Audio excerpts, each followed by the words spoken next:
Good morning lovely students. So in my previous lecture हमने अपना डायंसेफ्लॉन के बारे में पढ़ लिया था। अब हम पढ़ेंगे मिड ब्रेन और हिंड ब्रेन के बारे में। जो फोर ब्रेन का है उसका थोड़ा सा पार्ट बच गया है, जिसको हम कहते हैं rhinencephalon. Rhinencephalon is related with olfactory lobes. Okay, olfactory means is related with smell. आपके ब्रेन एरिया में दो ऑल्फैक्टरी एरिया पे पाया जाता है, आपके टेम्पोरल लोब में। मैंने 3 एरिया बताया था आपको प्रीवियस लेक्चर में। First is Wernicke's area. Wernicke's area किसके लिए रिस्पॉन्सिबल होता है आप मुझे कमेंट सेक्शन में लिख के बताएंगे। ओके, सो वर्निकर्स एरिया, ये मान लीजिए आपका टेम्पल, ये आपका डायग्राम के थ्रू समझिए, ये आपका फोर ब्रेन का पार्ट है, सेरेब्रल हेमिस्फीयर। ओके, आपके टेम्पोरल लोब में 3 एरिया पाया जाता है। कौन कौन सा? Wernicke's area, yes, auditory area and olfactory area. इधर भी सेम पाया जाएगा। ठीक है, तो जो भी स्मेल की सेंसेशन है यहाँ से नेजल चैम्बर से, नेजल चैम्बर में, नेजल एरिया में ही आपकी नाइडेरियन मेम्ब्रेन प्रेजेंट होती है। So this is responsible for smell sensation. Okay, smell sensation को वापस कहाँ से लेके जाएगी? आपकी फोर ब्रेन में। यहाँ पे ऑल्फैक्टरी लोब्स बनाती हैं, 2 ऑल्फैक्टरी लोब्स। कौन बनाएगा? Olfactory bulb. ठीक है, दोनों साइड में। और ये सेंसेशन कहाँ के लेके जाएंगे? Olfactory area. कहाँ के ऑल्फैक्टरी एरिया में? फोर ब्रेन के ऑल्फैक्टरी एरिया में। ओके, सो यहाँ से जो सेंसेशन जाएगी आपके, आप कोई भी चीज़ स्मेल कर रहे हो तो सेंसेशन आपकी जाती है नाइडेरियन मेम्ब्रेन के थ्रू। कहाँ जाती है? फोर ब्रेन के ऑल्फैक्टरी एरिया। ठीक है, फिर आप उस स्मेल को महसूस करते हो, फील करते हो। So this is the importance of rhinencephalon. तो आप लिख सकते हो कि 2 ऑल्फैक्टरी लोब्स पाए जाते हैं, first point. In second point में ये कि सेंसेशन आपके ऑल्फैक्टरी लोब से या ऑल्फैक्टरी बल्ब से या नाइडेरियन मेम्ब्रेन के थ्रू कहाँ जाती है? Olfactory area. किस लोब में? टेम्पोरल लोब में।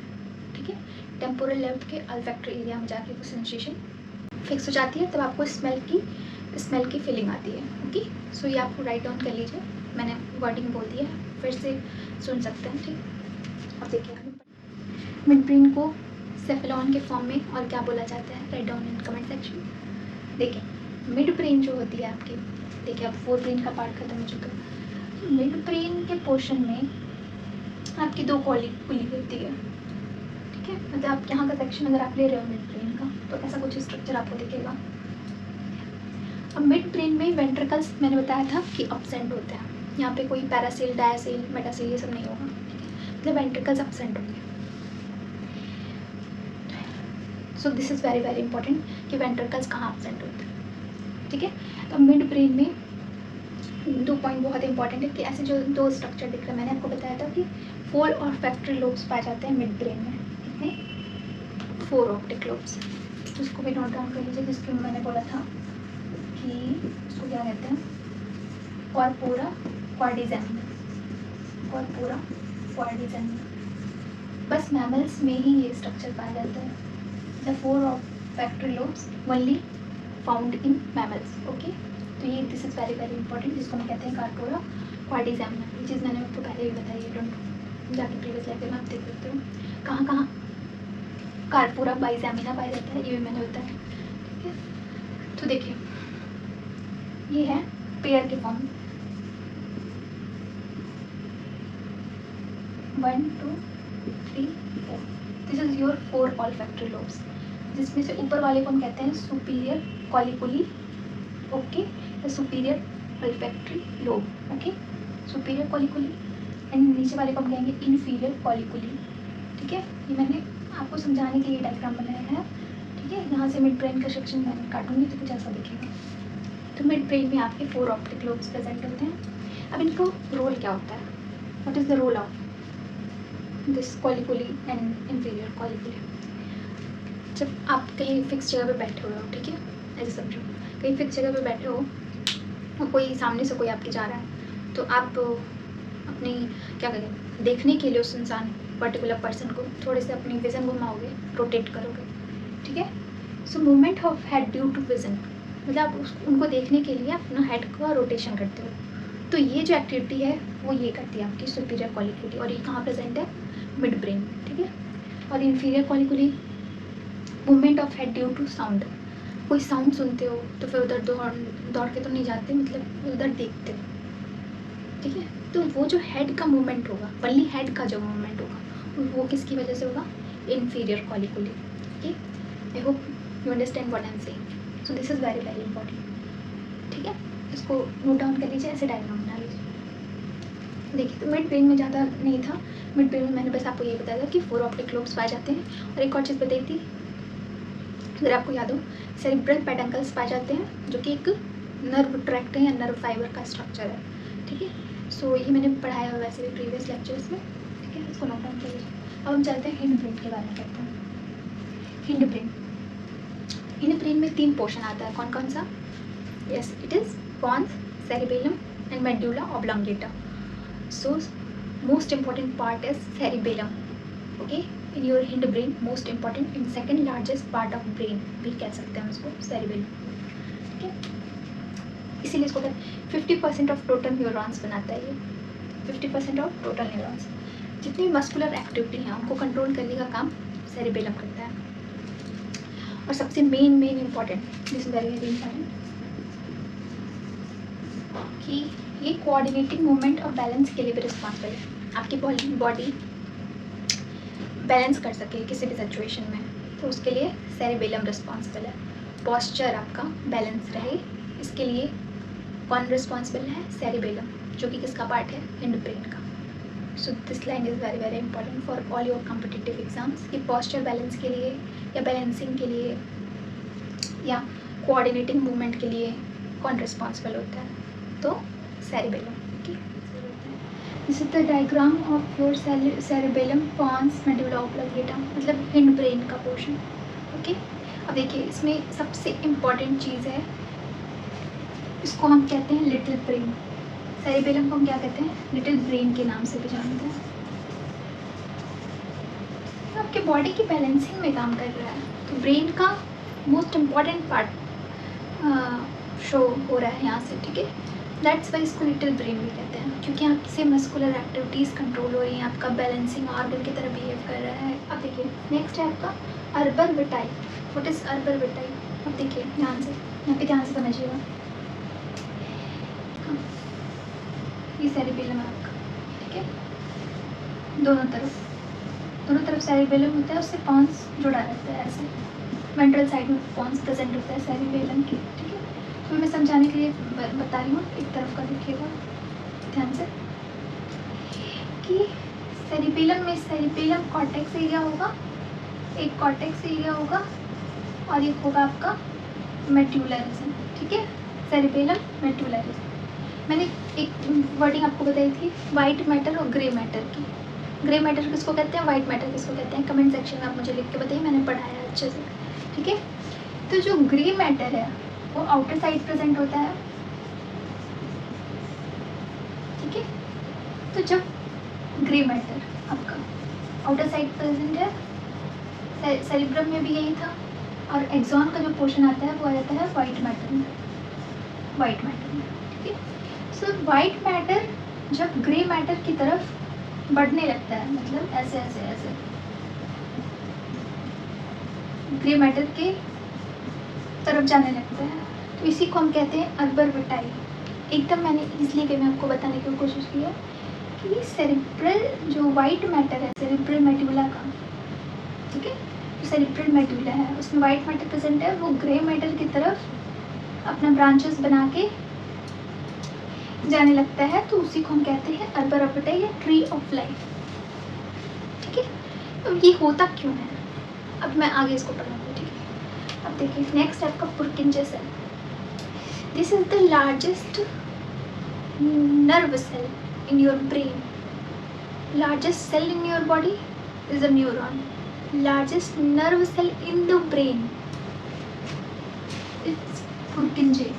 Largest, तो इसको नोट डाउन करिए, तो this is also very very important. Nerve cell, largest nerve cell Purkinje cell.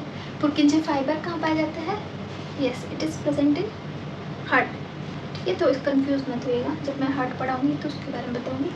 पुरकिंजे sales कहाँ प्रेजेंट होते हैं, लार्जेस्ट नर्व सेल है ये भी सेरिबेलम का पार्ट है, ठीक है। अब देखिए, ये मैंने पढ़ा दिया आपको सेरिबेलम के बारे में। सबसे इम्पोर्टेंट इसमें अर्बोटाइल था। अब नेक्स्ट हम पढ़ते हैं पॉन्स के डायग्राम था आपका, तो मैंने आपको दिखाया पॉन्स कहाँ प्रेजेंट है, ठीक है। ध्यान से देखिए, इसको चाहिए तो नोट डाउन कर सकते हो। पॉन्स जो होता है एक ऐसा कैरेक्टर है जो कि वनली मैमल्स में पाया जाता है, ठीक है। Pneumotaxic centre, acoustic centre, this is very very important point, very very important. Pneumotaxic centre, what is meaning of pneumotaxic centre? जो आपकी रेस्पिरेटरी रेट है उसको कंट्रोल करने का काम करेगा। जब आप इंस्पायर करते हो, मतलब इंस्पिरेशन की प्रोसेस करते हो, तो जो इंस्पायरेटरी वॉल्यूम होता है उसको कंट्रोल करने का काम कौन करता है? यही सेंटर करता है, ठीक है। So this line is very very important. उसको कंट्रोल करने का, उसको डिक्रीज़ करने का, इंक्रीज़ करने का काम कौन करता है? ये दोनों करते हैं, न्यूमोटैक्सिक सेंटर और acoustic centre. So this line is very very important. Facial expression के लिए रिस्पॉन्सिबल है। मतलब आप भी मान लीजिए आपको किसी ने कुछ गलत बोल दिया या डांट दिया, तो गुस्से में एक्सप्रेशन देते हो या रोने लगते हो तो वो एक्सप्रेशन आता है। सो ये फेशियल एक्सप्रेशन सबसे ज़्यादा कौन शो करता है? ह्यूमंस शो करते हैं, मैमल्स शो करते हैं। सो पॉन्स जो होता है वो इसको जनरेट करने का काम करता है। So this is also very very important कि फेशियल एक्सप्रेशन के लिए आपका कौन सा ब्रेन का स्ट्रक्चर रिस्पॉन्सिबल है? Pons, okay.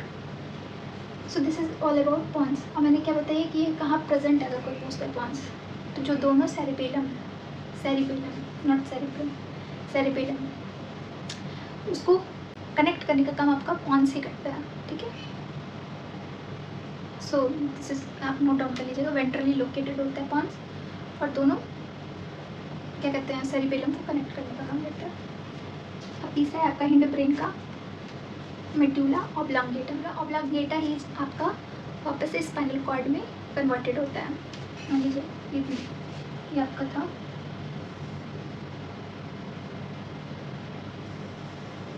ये आ रहा है आपका कौन? Medulla oblongata. अब यहाँ पे आपके एक स्ट्रक्चर होता है गोल सा, उसको हम कहते हैं foramen magnum, foramen of magnum, foramen of magnum.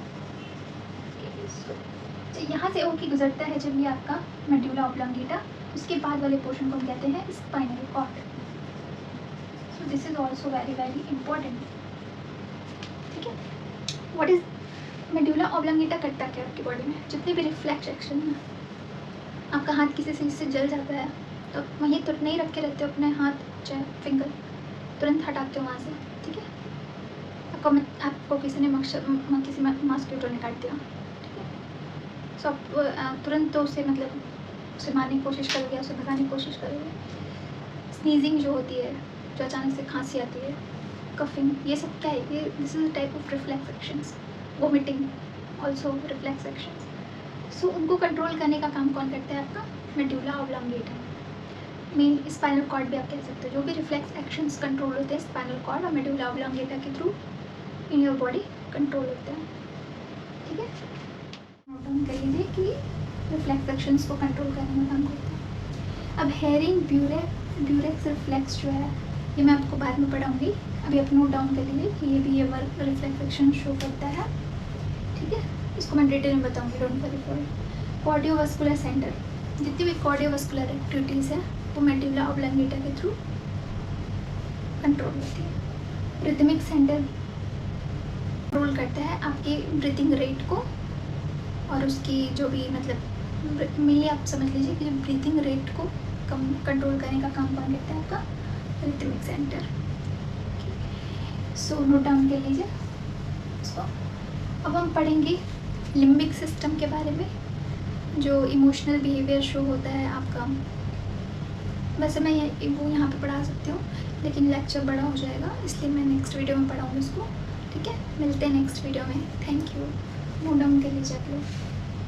जो मेन पॉइंट है जो कम्पिटिटिव एग्जाम्स में आपको पूछ ही देगा वही मैंने लिख पाया है, एक्स्ट्रा कुछ भी नहीं लिख पाया ताकि आप कंफ्यूज हो जाओ, ठीक है। सो नोट डाउन कर लीजिए। मिलते हैं नेक्स्ट वीडियो। Thank you.